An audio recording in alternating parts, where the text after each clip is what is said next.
बच्चों exercise 1.1 NCERT book का class 12th मैं रिलेशन फंक्शन और रिलेशन फंक्शन पढ़ा रहा था, reflexive symmetric and transitive relation. तो अब हम लोग उसके कुछ क्वेश्चंस को करेंगे, ठीक है। लगभग 1 घंटे सॉल्व करेंगे क्वेश्चंस, जितने क्वेश्चन हो पाएंगे हम करेंगे। देखो क्वेश्चन ये है, रिलेशन आर, क्वेश्चन नंबर 1 का ये जो सेकेंड पार्ट है, रिलेशन आर। फर्स्ट पार्ट मैंने कर दिया था पिछले वीडियो में। Relation R in the set n, relation r in the set n is what? Set of natural number, n of natural numbers defined as, तो relation कैसे defined है? Defined as r is equal to, ये relation कैसे define कर रहे हैं? ऐसे ordered pair आएंगे इसमें सच दैट सेकेंड जो ऑर्डिनेट है y है वो एबसिसा यानी x से 5 ग्रेटर हो, and x is less than 4, and x is less than 4। Check करना है ये रिफ्लेक्सिव है, सिमेट्रिक है और ट्रांजिटिव है, ठीक है। और इसके पीछे इसका आंसर जो है, और इस आंसर जो है एक्सरसाइज 1.1 का, वो कह रहे हैं रिफ्लेक्सिव नहीं है, सिमेट्रिक नहीं है, लेकिन ट्रांजिटिव है। चलो ठीक, अब इसको आ जाओ सोल्यूशन में। For reflexive number 1, for reflexive ये जो रिलेशन है इसको शो करना है कि ये चेक करना है कि रिफ्लेक्सिव है कि सिमेट्रिक है कि ट्रांजिटिव है, और ये रिलेशन कहाँ पे है? n में है, और n क्या है? नेचुरल नंबर है। इस रिलेशन में कैसे ऑर्डर्ड पेयर को अलाउ किया जा रहा है? ऐसे ऑर्डर्ड पेयर जिसका y कोऑर्डिनेट x कोऑर्डिनेट से 5 ग्रेटर हो। x कोऑर्डिनेट से देखो ये आना चाहिए, 1 और 5 कर दो 6, इस तरह के एलिमेंट। क्यों? कि y किसके इक्वल होना चाहिए? ये जो है x में अगर 5 ऐड कर दे तो ये आ जाना चाहिए, तो 1 में जब 5 ऐड करेंगे तो 6 आ जाएगा। और दूसरी शर्त क्या है? जो x कोऑर्डिनेट है वो 4 से लेस होना चाहिए। तो इस तरह के एलिमेंट्स यहाँ पे आ रहे हैं, ठीक है। इस तरह नेचुरल नंबर में इस तरह के एलिमेंट आपको यहाँ पे आ रहे हैं। देखो हमको क्या दिखाना है? To show x, x belongs to r for every x belongs to set, और हमारा सेट क्या है? n। हमें दिखा है नेचुरल नंबर का हर एक element, every element of set of natural number r में खुद से रिलेटेड होगा, ठीक है। रिफ्लेक्सिव की डिफिनेशन है। अब अगर x, x r में होना चाहिए, it means x, x r में कब होगा? x, x r में होने के लिए देखो, फॉर एवरी x, प्रत्येक x के लिए अगर x, x r में आना चाहता है तो इसका मतलब क्या हुआ? देखो, for this to show x, x belongs to r for this, ठीक, तो लिख दिया है हमने यहाँ पर। इट मीन्स r ये शो करना है, या ये शो करना है कि x, देखो मैंने क्या बोला था? y कोऑर्डिनेट, यहाँ y कोऑर्डिनेट क्या है? ये, यानी ये y कोऑर्डिनेट क्या होना चाहिए? x कोऑर्डिनेट से y कोऑर्डिनेट क्या होना चाहिए? x कोऑर्डिनेट से कितना ग्रेटर होना चाहिए? 5। तो ये y कोऑर्डिनेट x कोऑर्डिनेट से कितना ग्रेटर होना चाहिए? 5 होना चाहिए for every x belongs to natural number, ठीक है। तो बताओ, क्या कोई भी नेचुरल नंबर ले लें, वह नेचुरल नंबर अपने आप से 5 बड़ा होगा? नहीं होगा। Any natural number can not be equal to x plus 5, उसमें f5 ऐड कर दें। x can not be equal to x plus 5 for any natural number. कोई भी नेचुरल नंबर अपने आप में 5 ऐड करोगे तो 5 ग्रेटर हो जाएगा ना, बड़ा तो नहीं, इक्वल तो नहीं रहेगा। तो इसका मतलब क्या है कि ये पॉसिबल नहीं है। और यहाँ देखो और कौन से एक्स, एक्स क्या होना चाहिए, ये एक्स जो है फॉर लेस देन 4। तो चलो हम एक काम कर लेते हैं, ऐसे एक्स ले लेते हैं जो कि 4 से लेस हो, ठीक है। तो जब इसी के लिए पॉसिबल नहीं, फॉर एवरी एन के लिए पॉसिबल नहीं है, तो जब किसी नेचुरल नंबर के लिए पॉसिबल नहीं है, तो क्या ऐसा एक्स जो 4 से लेस है उसके लिए पॉसिबल होगा?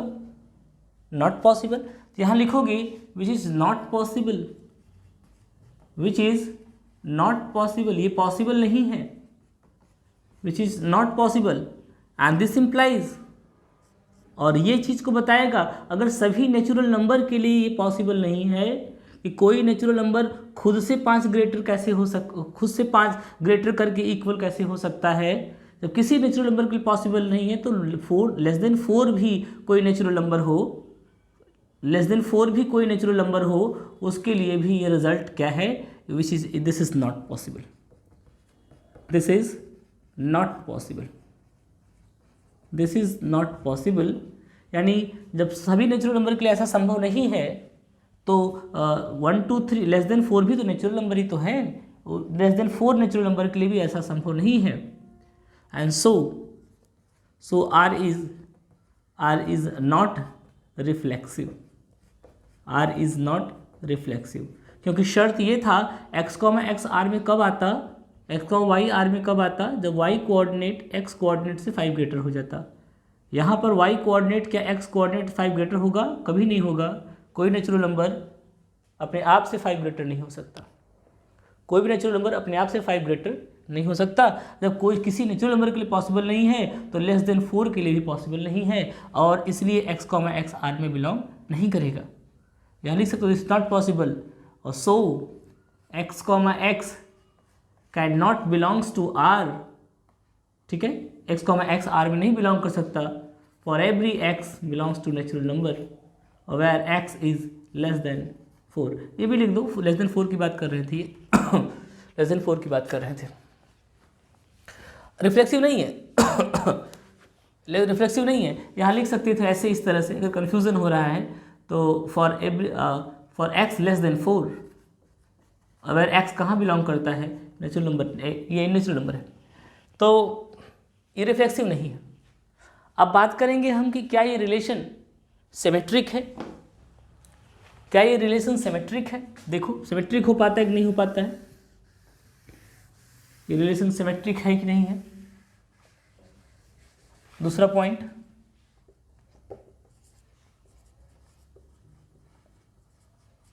फॉर सिमेट्रिक क्या शो करना है, to show if x, y belongs to R, then this implies y, x belongs to R, and for every x, y belongs to natural number, for every x, y belongs to natural number ये show करना है। कैसे show करें इसको अगर ये R में है तो मैं दिखाना है ये R में है। पहले तो समझो कि दिखाना क्या है, तुम्हें ये चीज़ दिखाना है, to show y, x belongs to R। किसके लिए क्या दिखाओगे, और इसको शो करने के लिए क्या दिखाओगे, इसको शो करने के लिए दिखाएंगे कि y कोऑर्डिनेट जो है, y कोऑर्डिनेट, यहाँ y कोऑर्डिनेट x है, don't be confuse, x will be always x coordinate, ऐसा नहीं होता, प्लेस पर डिपेंड करता है, x is any variable and y is any other variable, तो वह x कोऑर्डिनेट है कि y कोऑर्डिनेट है, ये तो प्लेस डिसाइड करेगा, दोनों वेरिएबल्स हैं, ऐसा थोड़ी x है तो x कोऑर्डिनेट ही होगा, y है तो y कोऑर्डिनेट ही होगा, ऐसा नहीं है, तो बोथ आर वेरिएबल, तो कहीं भी जिस प्लेस पे है वो डिसाइड करेगा।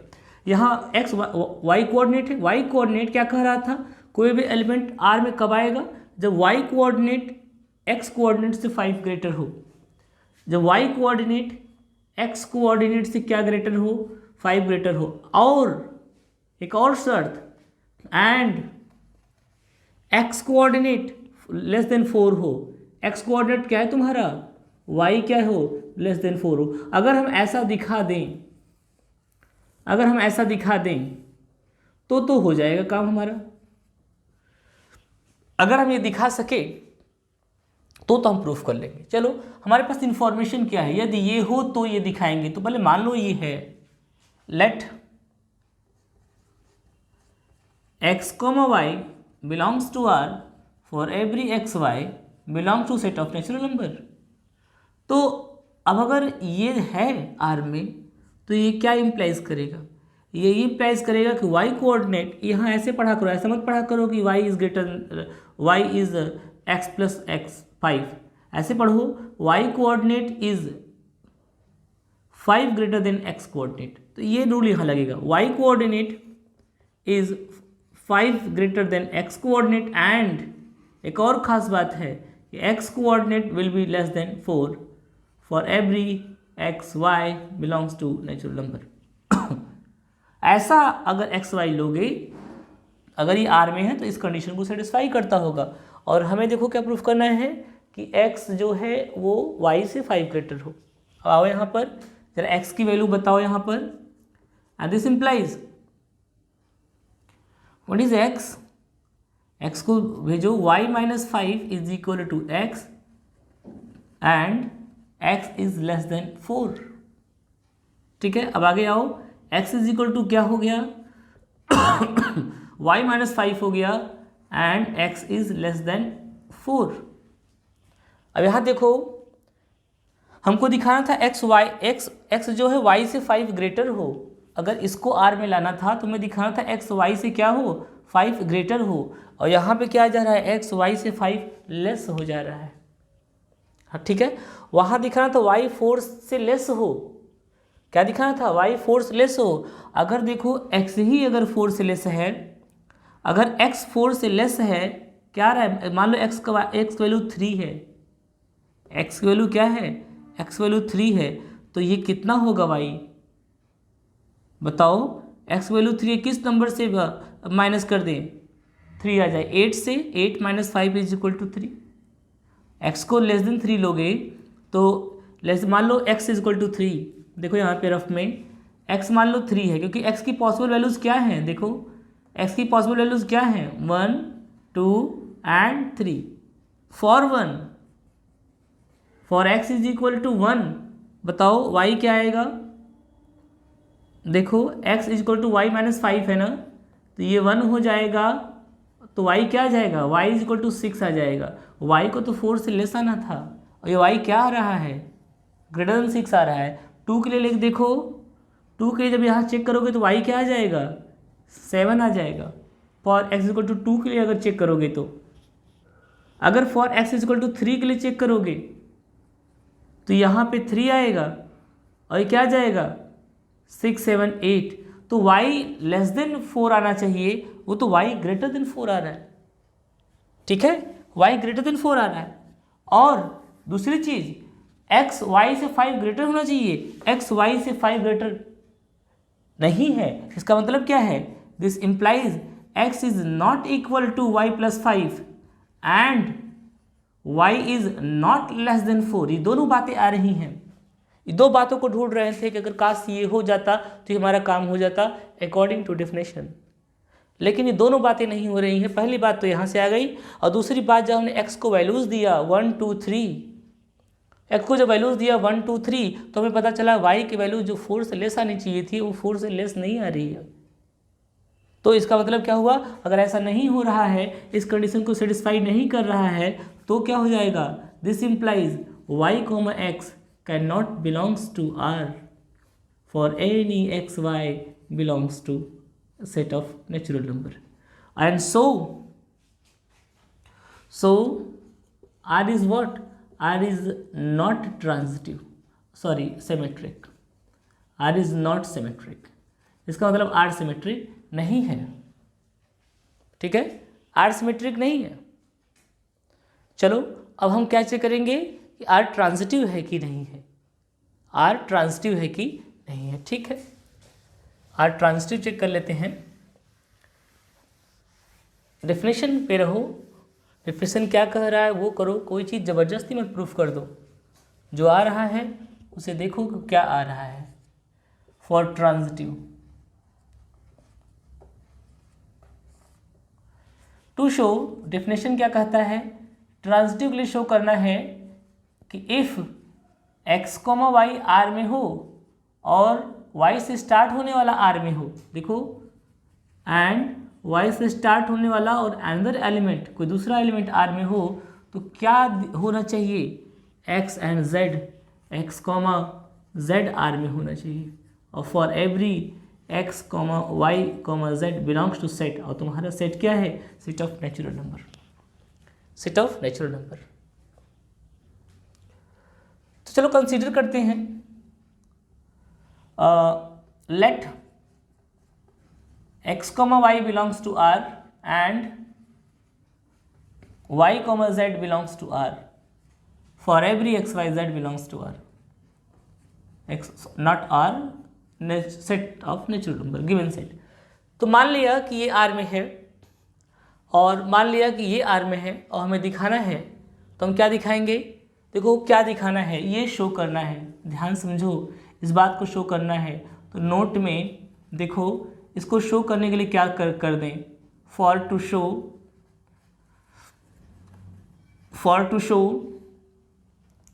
x, z belongs to r, क्या शो करेंगे, वी शो दैट, अब देखो R में आने की शर्त क्या है कि y कोऑर्डिनेट x कोऑर्डिनेट से 5 ग्रेटर हो और x कोऑर्डिनेट 4 से लेस हो, y कोऑर्डिनेट x कोऑर्डिनेट से 5 ग्रेटर हो और x कोऑर्डिनेट 4 से लेस हो। तो ये चीज़ यहाँ लगाओ कि y कोऑर्डिनेट x कोऑर्डिनेट से 5 ग्रेटर हो एंड x कोऑर्डिनेट जो हो 4 से लेस हो। अगर इस बात को हम शो कर दें, ये रफ लिख रहे हैं तुम्हें समझाने के लिए, क्योंकि यही लाने का प्रयास करेंगे। अगर इस बात को हम शो कर दें तो इसका मतलब क्या हो जाएगा, x, z R में आ जाएगा। अगर ये नहीं ला पाएँ तो इसका मतलब है x, z R में नहीं आएगा, और इसका मतलब ये हुआ कि R जो है ट्रांजिटिव रिलेशन नहीं होगा। ठीक है, लेके चलते हैं। x, y belongs to R, अगर ये दोनों एलिमेंट R में हैं, दोनों ऑर्डर पेयर्ड एलिमेंट R में हैं, तो इसका मतलब क्या हुआ, दिस इम्प्लाइज कि y कोऑर्डिनेट जो होगा वो x कोऑर्डिनेट से 5 ग्रेटर होगा एंड x कोऑर्डिनेट जो होगा वो 4 से लेस होगा। पहली बात इसके लिए अकॉर्डिंग टू डेफिनेशन। दूसरी बात कि y, z R में है, तो इसका मतलब हुआ क्या कि y कोऑर्डिनेट क्या हो, x कोऑर्डिनेट से 5 ग्रेटर हो एंड जो x कोऑर्डिनेट है वो क्या हो, 4 से लेस हो। इतनी बात तो होगी, अगर ये R में आ रहे हैं तो R के डेफिनेशन को ये फुलफिल्ड करेंगे।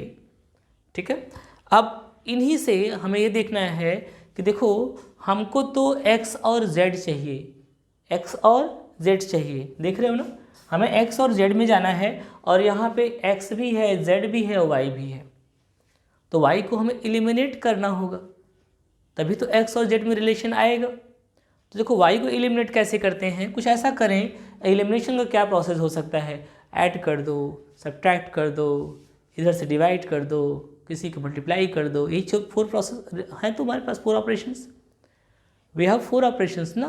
तो देखो एक इक्वेशन है, ये एक इक्वेशन है और हम y एलिमिनेट करना चाहते हैं, तो y यहाँ पे है, पहले तो y के टर्म में लिख लें इसको, और इधर हम z चाहते हैं ना, तो z को एक तरफ z लिख लें, चलो y के टर्म में लिख लेते हैं पहले, this implies y is equal to x plus 5 and, ध्यान समझना, y हम इधर ला रहे हैं, पूरा चेंज कर दे रहे हैं। ठीक है बताओ, देखो इसको मैं रफली लिख रहा हूँ, यार समझो, थोड़ा सा बहुत लेंदी हो जाता है ये समझाने में। देखो इसको मैं ये लिख दूँ कि y plus 5 is equal to z, दोनों का मतलब तो एक ही है ना, चाहे लेफ्ट को राइट लिखो चाहे राइट को लेफ्ट, पूरा चेंज कर दिया, z इज इक्वल टू अभी वही है, y plus 5 is equal to z, यहाँ भी y plus 5 is equal to z था, this implies y is what, z minus 5। ठीक है ना, ये बात तो ठीक है, तो हम y यहाँ लिख देते हैं, क्या लिख दें बोलो, y is equal to z minus 5 and y जो है 4 से लेस है। ऐसा हम क्यों कर रहे हैं, ऐसा हम इसलिए कर रहे हैं कि हम सब्ट्रैक्ट करना चाहते हैं इन दोनों को, और जब सब्ट्रैक्ट करेंगे तो ये y माइनस y 0 हो जाएगा। ठीक है, ये हमने ऐसे रफली लिखा था। अब चलो इसको सब्ट्रैक्ट करते हैं। तो अब देखो यहाँ पे क्या है, पहले वाले में क्या था, y is equal to x plus 5, y is equal to x plus 5। दूसरे में क्या था, y is equal to z minus 5।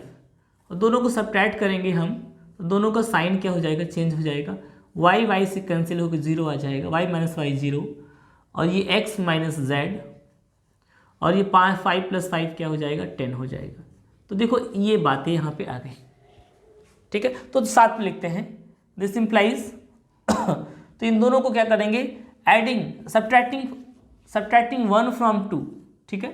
इसको 1 कर दें, इसे 2 कर दें, subtracting 2 from 1, sorry subtracting, spelling गलत हो रही है, सब्ट्रैक्टिंग 2 मतलब क्या, इक्वेशन 2, हाँ, subtracting equation 2 from equation 1 we get, क्या मिला, देखो इसको तो सब्ट्रैक्ट करके बता दिए ना, क्या आया बोलो। अच्छा इसको थोड़ा सा और सिंप्लीफाई कर लो, ये क्या हो जाएगा, x minus z plus 10 is equal to 0, ठीक है। और इसको लिख सकते हैं x minus z is equal to minus 10।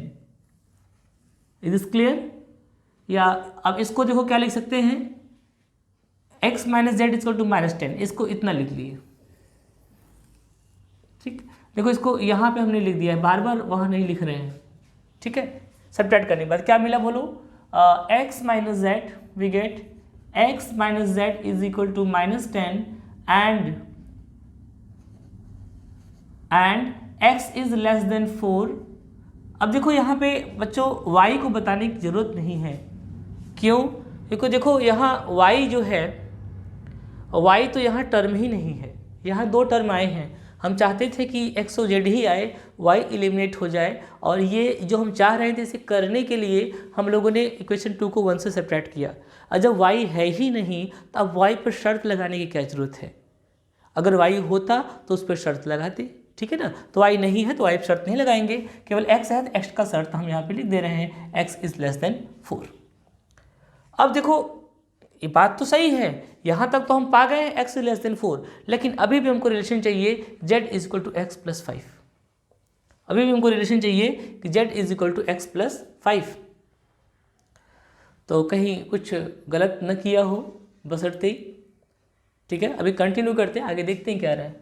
तो दिस इम्प्लाइज, हम पूरे को इंटरचेंज कर रहे हैं, माइनस 10 इज इक्वल टू ये इधर, और ये पूरा x माइनस जेड उधर, and x is equal to less than 4, and this implies z को हम इधर ला रहे हैं क्योंकि वो देखो हमको z चाहिए, z is equal to, z इधर आया तो प्लस हो गया, और x उधर बचा रहा, 10 उधर जा रहा है, x plus 10 and x is less than 4।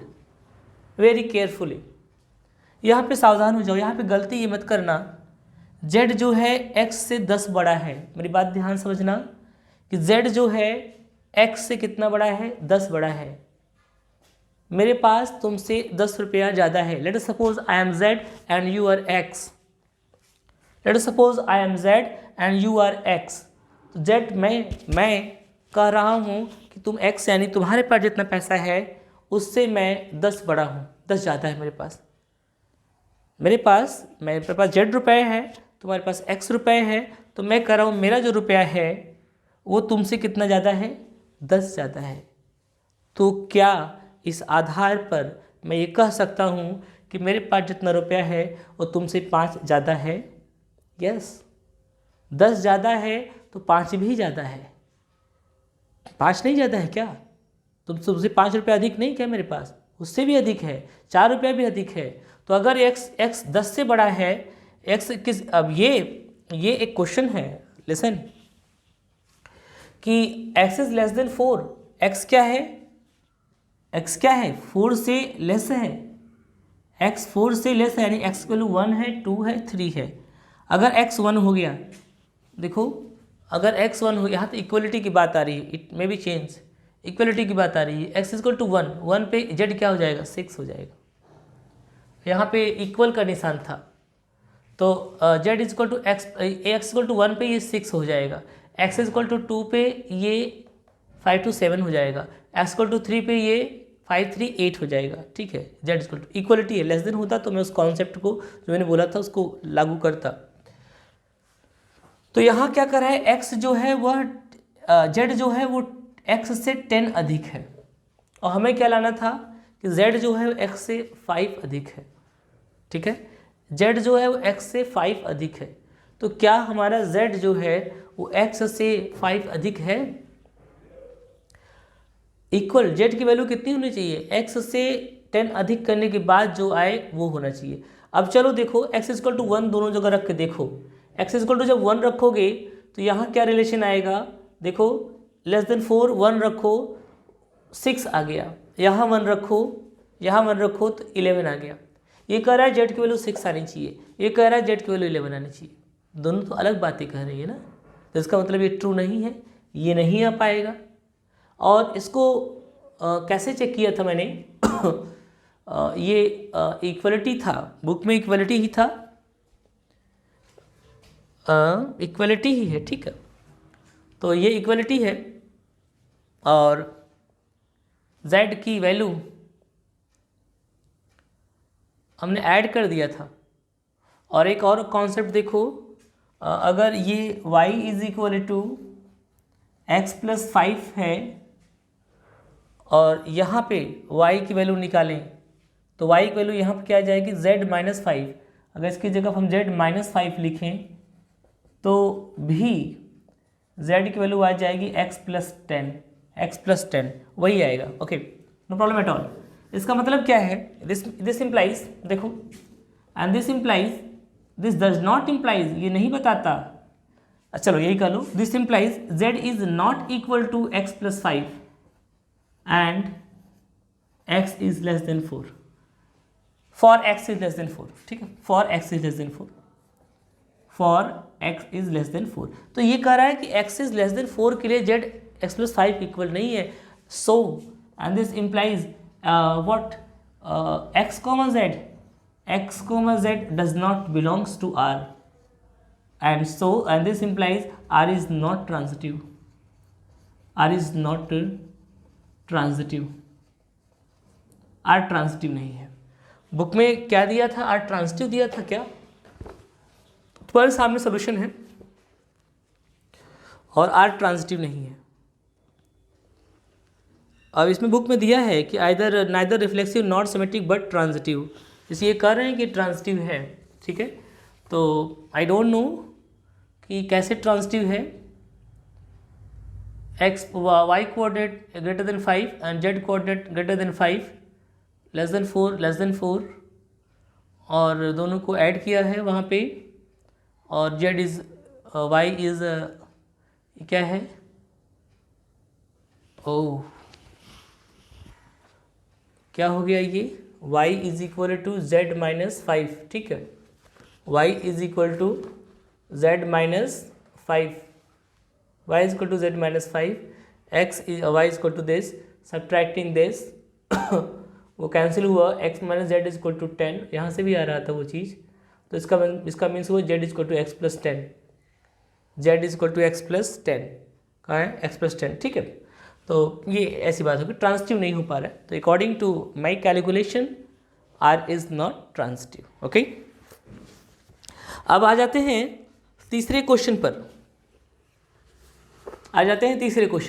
चलो हटाएं इसको।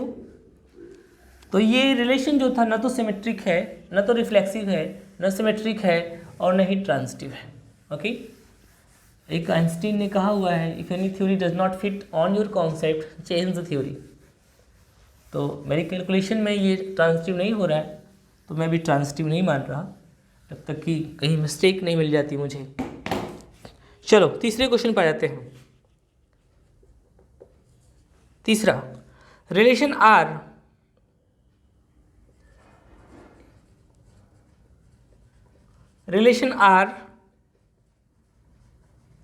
in the set A, and what is A? A के एलिमेंट क्या हैं, 1, 2, 3, 4, 5, 6 एज आर कैसे डिफाइन है, रिलेशन को आने की शर्त क्या है, अगर कोई ऑर्डर्ड पेयर आना चाहता है आर में तो y is divisible by x, y is divisible by x,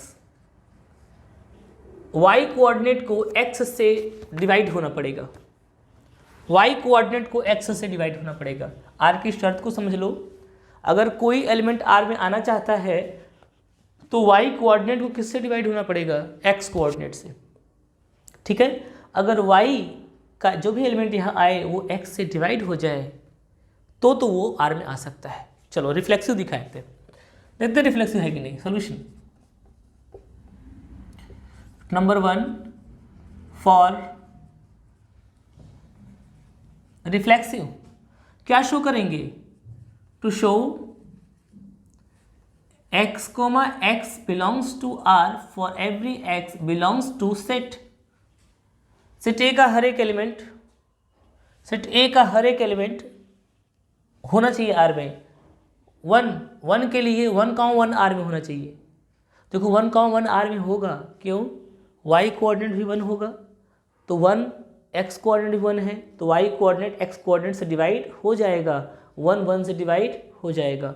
2 भी R में आएगा, ठीक है, एवरी एलिमेंट। देखो यहाँ पर हियर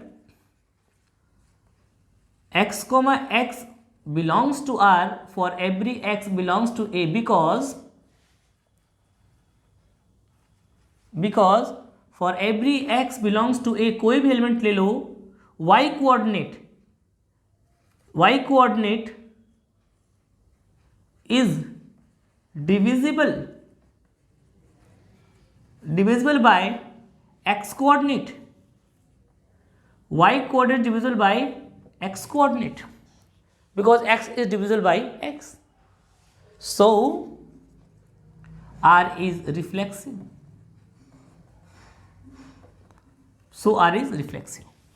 अगर ना होता तो हम कोई एग्जाम्पल लेते। देखो जब कोई चीज़ प्रूफ करना होता है जनरल ना, तो एग्जाम्पल के थ्रू प्रूफ नहीं होता, एग्जाम्पल के थ्रू आप कोई चीज़ प्रूफ नहीं कर सकते हैं। आप कोई चीज़ डिस्प्रूफ करना हो तो एक एग्जाम्पल काफ़ी है। तो हम एग्जाम्पल तब लेंगे जब हमें दिखाएंगे कि ये देखिए ये एग्जाम्पल इसका काम बिगाड़ रहा है आपकी डेफिनेशन का। बाकी सारे एग्जाम्पल तो ठीक हैं, लेकिन एक ऐसा एग्जाम्पल है जो काम बिगाड़ रहा है, तो डिस्प्रूफ करने के लिए एग्जाम्पल को लाएंगे और प्रूफ करने के लिए जनरल वे से प्रूफ करेंगे। तो R reflexive for transit symmetric,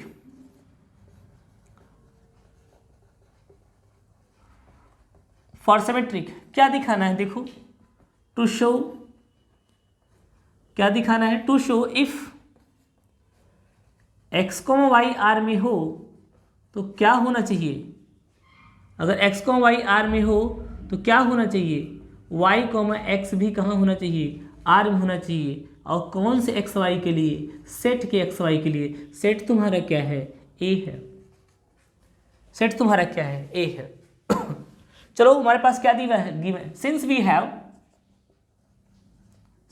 have क्या है हमारे पास, x, y belongs to R for every x, y belongs to set, for every x, y belongs to set।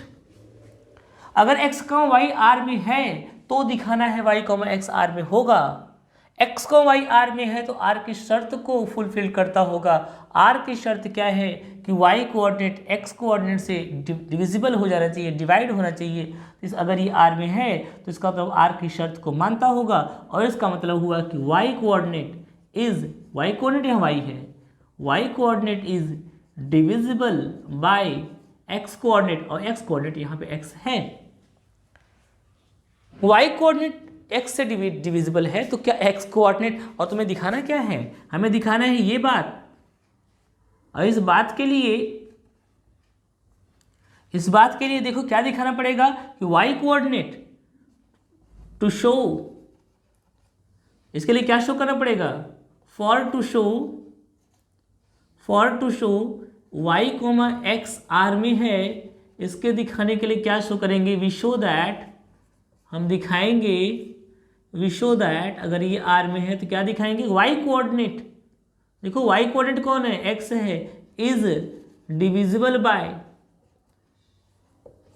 Divisible by x coordinate, x coordinate क्या है, Y है, divisible by x coordinate, ये show करना होगा कि y comma x are में तब होगा जब y कोऑर्डिनेट, यहाँ पर y कोऑर्डिनेट क्या है, x है, और it divisible by x coordinate, x is divisible by y, x to which is not possible. देखो, and this does not implies, ये इम्प्लाइज नहीं करेगा कि x इज इसका उल्टा, x is divisible by y। For example, मैं एक example ले रहा हूँ, मैंने बोला था जब भी कोई चीज़ नहीं दिखाना होगा तो एग्जाम्पल लूँगा। देखो, अब हम ले लो कोई y कोऑर्डिनेट डिविजिबल होना चाहिए x कोऑर्डिनेट से, यानी छोटा ले लो, 2 और 4 ले लो, 2 और 4 ले लो। For example 2,4 belongs to R, because 2,4 belongs to R, क्यों? क्योंकि y कोऑर्डिनेट x कोऑर्डिनेट से डिवाइड हो जाएगा, 4 2 से डिवाइड हो जाएगा, because 4 is divisible by what, x coordinate 2, but 4,2 does not belongs to R because y coordinate 2, क्या 2 4 से डिवाइड हो जाएगा? क्या 4 के टेबल में 2 आएगा? नहीं आएगा, ठीक है, because 2 is not divisible by 4। इसका मतलब क्या हो गया? सो R इज नॉट सिमेट्रिक। इसका मतलब क्या हो गया कि R सिमेट्रिक नहीं है। ये बात तो हम यहीं पे लिख देते, लेकिन एक एग्जाम्पल दिखाना जरूरी था। And so R is not symmetric, so R is not symmetric. क्योंकि ये यहाँ पे एक लाइन लिख लेते कि क्या लाइन लिख लेते यहाँ पे एक लाइन लिख लेते कि this implies y comma x and does not belongs to R। ये R में बिलोंग नहीं करेगा, क्योंकि R में बिलोंग होने के लिए y कोऑर्डिनेट जो है वो x कोऑर्डिनेट से डिविजिबल होना चाहिए, x y से डिविजिबल होना चाहिए, और ये कह रहा है x y से डिविजिबल, ये कह रहा है नहीं होगा, ये नहीं इम्प्लाइज करेगा कि x y डिविजिबल है। ये स्टेटमेंट ये नहीं बताएगा, हरगिज़ नहीं बताएगा कि x y डिविजिबल है। इसका मतलब क्या है? ये कह रहा है कि x y डिविजिबल नहीं है। एक एग्जांपल भी दे दिया, R इज नॉट सिमेट्रिक। और आएंगे अब ट्रांजिटिव पर कि R ट्रांजिटिव है कि नहीं है। Now check R is transitive और नॉट, R इज ट्रांजिटिव और नॉट। नंबर 3,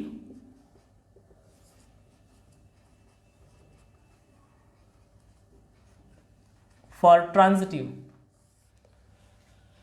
क्या दिखाना, देखो, to show if x, y R में है एंड y, z R में है, देन x, y R में, y, z R में है, तो x, z R में होना चाहिए, x, z कहाँ होना चाहिए? R में होना चाहिए। किसके लिए? For every x, y and z belongs to R, सभी x, y, z belongs to R के लिए, और नॉट R सेट के लिए। एलिमेंट्स कहाँ के होंगे? सेट के होंगे, रिलेशन के नहीं होंगे। रिलेशन के एलिमेंट ऑर्डर्ड पेयर होते हैं, कहाँ के होंगे? सेट के होंगे। अच्छा, इसके लिए क्या शो करेंगे? ध्यान दो इसके लिए क्या शो करेंगे? इस बात के लिए क्या शो करेंगे? इस बात के लिए शो करेंगे कि y कोऑर्डिनेट x कोऑर्डिनेट से क्या होना चाहिए? डिविजिबल होना चाहिए। That is to show y coordinate is divisible by x coordinate. x coordinate क्या है तुम्हारा? x है। यही हम शो करेंगे। इसको शो करने के लिए ये शो करेंगे। तो ये लाना है हमें, ये लाना है हर हाल में। अगर नहीं आया तो ट्रांजिटिव नहीं होगा, आ गया तो ट्रांजिटिव होगा। आए नहीं आए लेकिन ज़बरदस्ती नहीं लाएंगे, क्योंकि आ भी जाए तो मुझे क्या फ़ायदा और नहीं आए तो मुझे क्या नुकसान। हम तो रूल को फॉलो करेंगे ना, डेफिनेशन को फॉलो करेंगे और चीज़ों को लिखेंगे on the basis of fact. तो फैक्ट है, उस बेसिस पे लिखेंगे। ठीक है, ऐसा थोड़ी उन्होंने कह दिया कि नहीं ट्रांजिटिव है तो हम ट्रांजिटिव ला ही देंगे। किसी ने कह दिया ट्रांजिटिव, किताब ने कह दिया ट्रांजिटिव हो, पड़ोसी ने जो उनसे बच्चा तेज है वो कह दिया ट्रांजिटिव है। No, think, use fact, use definition and think and write, जो आता है वो सही है। ठीक है, जब तक गलती ना मिल जाए, गलती ढूंढना पड़ेगा। कोई कहे गलत है तो कोई बताइए गलती कहाँ है। ठीक, गलती ना मिले तो कोई बात नहीं। आओ भाई, कंसीडर, क्या कंसीडर करें, x, y belongs to r and y, z belongs to r। किसके, ये x y z कहाँ से आ गए, for every x y z set के हैं, सेट के एलिमेंट 1 to 6 है, 1 to 6 है। चलो, अगर x, y r में है तो इसका मतलब y coordinate is divisible by x coordinate. बात सही है, एक बात तो हम जान गए, ये r में है तो r की कंडीशन को सेटिस्फाई करेगा, एंड यह भी r में है तो इसका मतलब हो गया y coordinate is divisible by x coordinate. What is our x coordinate, y। ये हो गया। और देखो बच्चों, हमें y से कोई मतलब नहीं, y को एलिमिनेट करना है, z से मतलब है, z is divisible by x, z is divisible by x, y is divisible by x, y को x डिवाइड कर देगा। अब आ जाते हैं हम डिवीजन एल्गोरिथम पे। हाँ, डिवीजन एल्गोरिथम फंक्शंस के लिए नहीं, मैं नंबर्स के लिए बोल रहा हूँ, जिसको तुम लोग इक्विट डिवीजन लेमा बोलते हो। ठीक है, उस पर आ जाओ। देखो मेरी बात ध्यान समझना। अगर y x से डिविजिबल है, अगर y x से डिविजिबल है, ध्यान से बात को समझना, क्योंकि समझने से फ़ायदा होता है कि रटना नहीं पड़ता। और रिलेशन मैपिंग और any conceptual chapters, limit and derivatives या 12th के आगे जो भी हैं, आप रट के बहुत आगे तक नहीं बढ़ सकते। तो बेहतर है कि अभी से समझना शुरू कर दें। मैथ छोड़ना है after 12th, your most welcome. मत रटो जितना रट सकते हो, बट अगर समझना है, आगे बढ़ना है तो समझो क्या कह रहे हैं। कह रहे हैं y is divisible by x, यानी y x से डिवाइड हो जाएगा। तो बच्चों अगर y x से डिवाइड हो जाएगा तो एक ऐसा क्वोशिएंट मिलेगा कि y, वो चीज़ y को एग्जैक्टली क्या कर देगा, y को एग्जैक्टली क्या कर देगा, कट कर देगा। तभी तो तुम कह रहे हो ना कि y x से डिवाइड हो जाएगा। डिवाइड हो जाएगा मतलब रिमाइंडर क्या बचेगा, कुछ नहीं। और रिमाइंडर कुछ नहीं बचेगा तो कोई ना कोई क्वोशिएंट तो मिलेगा, तो देयर इज सम क्वोशिएंट। और देखो x और y एलिमेंट कहाँ के हैं, x y एलिमेंट 1 to 6 के हैं, 1 to 6 के हैं। तो कोई किसी को डिवाइड करेगा, अगर ये 2 है तो ये भी डिवाइड कर देगा। There exist unique integer q1 such that, इसका मतलब क्या हुआ, इसका मतलब हुआ कि y, अब देखो लगाओ कैसे डिवीजन की, क्लास 4-5 में जिस क्लास में रहा हो याद नहीं आ रहा, उसमें कैसे वेरीफाई करते हैं कि ये भाग सही है गलत है, कि ये भाग, ये जो है, हाँ क्या बोलते हैं इसे, भाजक जो भी बोलते हो। तो y इज इक्वल टू क्या, x इंटू Q1 और प्लस रिमाइंडर, यही तो नियम था। इसको गुणा करके जोड़ो तो ये आ जाना चाहिए। तो इसका मतलब x इंटू Q1, तो y किसके इक्वल हो जाएगा, x इंटू Q1 के इक्वल हो जाएगा। ये नोट 1 हमारा हो गया। तो यहाँ लिखेंगे बच्चों, देन देयर एग्जिस्ट, इसके लिए क्या एग्जिस्ट करा दें, Q1 एग्जिस्ट करा दें कि such that y is equal to what, x Q1। और इसी तरीके से देखो बच्चों, इसके लिए क्या एग्जिस्ट करा दें, Q2 एग्जिस्ट करा दें, कोई अलग इंटीजर। देखो यहाँ भी नोट लिख देते हैं, कहाँ लिखें, z is divisible by y, z जो है y से डिविजिबल है।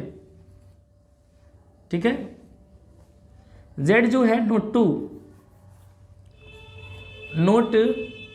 2, z जो है y से डिविजिबल है, यानी z किससे कट जाएगा, y से, तो एक दूसरा इंटीजर मिलेगा सच दैट को z को पूरा काट देगा। तो यहाँ पे क्या आ जाएगा बताओ, z किसके इक्वल हो जाएगा, x into Q2 plus 0, x into Q2 plus 0, x into Q2 plus 0, z is equal to z is equal to y into Q2 and plus 0 लिखें या न लिखें। तो इसका मतलब क्या हुआ, there exist 2 integer Q1 and Q2 such that कि y is equal to x Q1 and z is equal to y q2, ये यहाँ लिखने वाले हैं। एंड दिस इम्प्लाइज करेगा देयर एग्जिस्ट सिंबल होता है, मैं यूज नहीं कर रहा अभी। देयर एग्जिस्ट मतलब एक मिलेगा, there exist q1 and q2 such that, ये यूनिक होते हैं, there exist unique integers q1 and q2, सब लिखना होता है। There exist unique integers q1 and q2 such that, बोलो क्या लिख दे, बोलो यहाँ पे क्या लिख दे, y is equal to x q1, वो जो आया है, such that y is equal to x q1 and वहाँ क्या लिख दे z, यही डिवाइड हुआ था ना, z is equal to y से भाग दे रहे हो तो y q2, देखो वहाँ लिखा है z is equal to y q2, where q1 और q2 कहाँ हैं, इसी में से आएंगे, इसके बाहर थोड़ी जाएंगे, ठीक है। q1 q2 आर इंटीजर्स लिख चुके हैं, बात नहीं करेंगे उनकी हम। देखो अब मैं ये तुमसे ये कह रहा था कि हमें दिखाना है कि z is divisible by x, मेरी बात ध्यान समझना, z is divisible by x, इसके लिए हम क्या दिखा दें, z is divisible by x के लिए क्या दिखा दें। मैं इसको मिटा रहा हूँ, उस नोट 1 और नोट 2 को लिख लेना, ठीक है, जगह नहीं हमारे पास, मैं मिटा रहा हूँ इसको। तो अब हमें क्या दिखाना है कि z is divisible by x, यानी z किससे डिविजिबल है, x से डिविजिबल है, तो इसका मतलब क्या दिखा दें कि एक q3 कोई इंटीजर मिलेगा such that z is equal to x into q3, दिखा दें कि देयर एग्जिस्ट, क्या दिखा दें, there exist q3 belongs to, कहाँ बिलोंग करेगा, x और z तो इसी में है, हाँ तो इसी में बिलोंग करेगा, ठीक है, बिलोंग से इंटीजर कह दो, there exist integer unique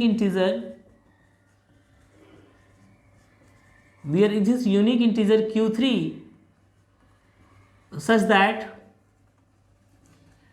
z is equal to x q3, z is equal to x q3, ये दिखा दे।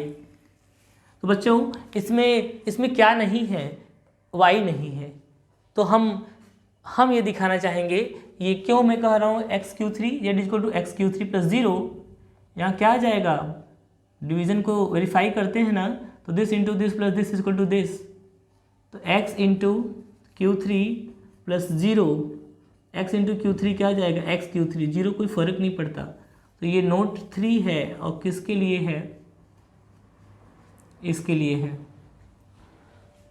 तो देखो, तो हमको क्या नहीं चाहिए, एक कन्फर्म है, हमको y नहीं चाहिए, y हम हटाएंगे, कैसे हटाएंगे, देखो इस y की वैल्यू उठाकर यहाँ रख दो, this implies z is equal to, y की जगह क्या रख रहे हैं, देखो इस y की जगह क्या रख रहे हैं हम, x q1, y की वैल्यू कितना है x q1 ना, y की वैल्यू कितना है x q1, तो y की जगह क्या रख रहे हैं हम x q1 और बचा क्या q2, और ये इधर देखो and this implies z is equal to x q1 into what q2, ठीक है। और ये q1 क्या था, q1 एक इंटीजर था, q2 क्या था, q2 एक इंटीजर था, तो दो इंटीजर का प्रोडक्ट क्या होगा, वो भी एक इंटीजर होगा, और इस इंटीजर को हम क्या कर दे रहे हैं, q3 कह दे रहे हैं, क्या कर दे रहे हैं, q3, and this implies z is equal to x into q3 where q3 is equal to q1 into q2, दो इंटीजर प्रोडक्ट। इसका मतलब क्या हो गया, इसका मतलब हो गया, आ गए हम, हमारा काम हो गया। It means that this implies there exists a unique integer q3,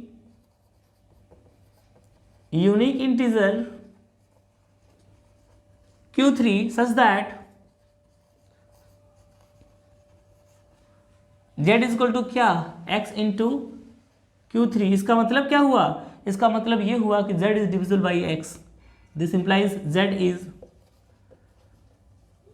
divisible by x, और अगर z x से डिविजिबल हो गया, तो x z कहाँ चला जाएगा, r में चला जाएगा, x, z belongs to r for every x y z belongs to set A, जो लेके चले थे, for every x y z belongs to set A. तो तुमने दिखा दिया कि अगर हम ये लेके चल रहे हैं for every x y z के लिए ये अगर है, तो जो हम चाहते हैं कि ये भी होना चाहिए वो भी हो जाएगा। कैसे? ऐसे। और ये तो हम तुम्हें बार बार इसलिए बता रहे थे, इसको दिखाने के लिए ये दिखाना पड़ेगा, इसको दिखाने के लिए ये दिखाना पड़ेगा। हमने ये दिखाया और मैंने कहा कि इसका मतलब ये हुआ और इसका मतलब ये हुआ, and so R is transitive, and so R is transitive. आज इतना ही करते हैं। ट्रांसिटिव और इक्विवेलेंस रिलेशंस, ये सब बड़े लंबी क्वेश्चंस होते हैं और कॉन्सेप्चुअल्स क्वेश्चन हैं, इसमें चीज़ें भी इन्वॉल्व हो जाती हैं। ठीक है, तो चलो 2-3 दिन हम तुम्हारे रिलेशंस पे समय देते हैं। अभी और भी क्वेश्चंस हैं, या एक तरीका और है बच्चों कि तुम जो है वो इस पहले इसको स्क्रीनशॉट ले लेना या रोक लेना, लिखने काम आएगा। ठीक है, हो गया होगा। तो अब यह तरीका ये है कि तुम कमेंट में हमें ये बता दो कि एक्सरसाइज के कौन कौन से क्वेश्चन डिफ़िकल्ट लग रहे हैं तुम्हें, हम उसको कंसीडर कर लें, क्योंकि मुझे मालूम नहीं ना कि तुम्हें क्या क्या नहीं समझ में आ रहा है एक्सरसाइज 1.1 में। तो तुम हमें कमेंट करके बताओ एक्सरसाइज 1.1 में ये चीज़ नहीं समझ में आ रहा है। अच्छा हाँ, और एक चीज़ और कहना है तुम्हें कि गांव के जितने बच्चे हैं इंग्लिश मीडियम के क्लास 12th के, उनका बोर्ड आ रहा है, उनसे भी कहो कि इस चीज़ को देखें, पढ़ें, जहाँ ना समझ में आए कमेंट करके बताएं। मैं अवेलेबल नहीं हूँ तुम्हारे पास, तो ऐसे ही अवेलेबल हूँ। ठीक है, तो तुम अपनी समस्याओं को बताओ, लेकिन ये मत कहना कि भी इसको पढ़ा रहे हैं तो डेरिवेटिव पे आ जाएगी। एक चैप्टर कंप्लीट करने के बाद दूसरे चैप्टर की डिमांड कर सकते हो कि ये इसके बाद ये चैप्टर कंसीडर कीजिएगा। तो हमें कमेंट में बताना कि एक्सरसाइज 1.1 में कौन सा क्वेश्चन मुझे कल तुमको बताना है। ठीक है, थैंक यू।